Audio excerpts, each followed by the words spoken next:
یعنی حضرت عمر فاروق گزر رہے تھے تو کسی باغ کے کونے میں کھڑے ہو کے کچھ بچے چھوٹے چھوٹے بچے وہ کھجوریں اکٹھی کر رہے تھے. تو حضرت عمر نے کہا کس کے باغ میں لگے ہوئے ہو؟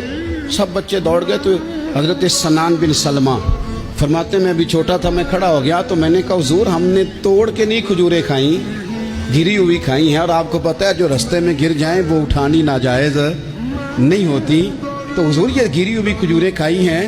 تو کہتے ہیں حضرت عمر فاروق بچے کی بات سن کے کہنے لگے رب تیرا بھلا کرے, تو نے صحیح بات کی طرف میری توجہ کرا دی ہے, اللہ تیرا بھلا کرے. اور پھر حضرت عمر رضی اللہ تعالیٰ عنہ اس چھوٹے سے بچے کے پاس کھڑے ہو گئے. کون؟ اب وہ بچے نے بات سنا دی حضرت سنان بن سلمہ نے, تو جناب عمر فاروق سے بچے نے فٹافٹ ایک اور فرمائش بھی کر دی. کہنے لگا حضور میں نے کھجوریں زیادہ جمع کر لی ہیں, وہ میرے دوست سارے بھاگ گئے ہیں آپ کو دیکھ کے, اب میں جب جاؤں گا نا تو کھجوریں میرے حصے کی ہیں, ہوں میں غریب بچہ, ماڑے گھر سے تعلق ہے, وہ میری کھجوریں چھین لیں گے.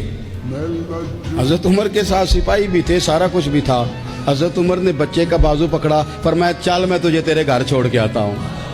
حضرت عمر اس غریب کے دروازے پہ دستک دے کے کہا تیرا پتر تھا, پکڑ کے اس لیے لایا ہوں کوئی امیر زادہ اس غریب کے بچے کو تنگ نہ کر سکے, اللہ کوئی ایک بھیجنا حضرت فاروق اعظم کا ماننے والا جو غریب کے بچے کا بازو تھامے اور اسے کہے کہ کوئی امیر زادہ اس پر ظلم نہیں کرے گا, کوئی اسے تھپڑ نہیں مارے گا, کوئی اس کے حصے کے نمبر نہیں لے گا, کوئی اس کی جگہ رشوت دے کے نوکری پہ نہیں بیٹھ جائے گا, کوئی اس کی جگہ پیسے دے کے آگے نہیں بڑھ جائے گا, کوئی آئے نا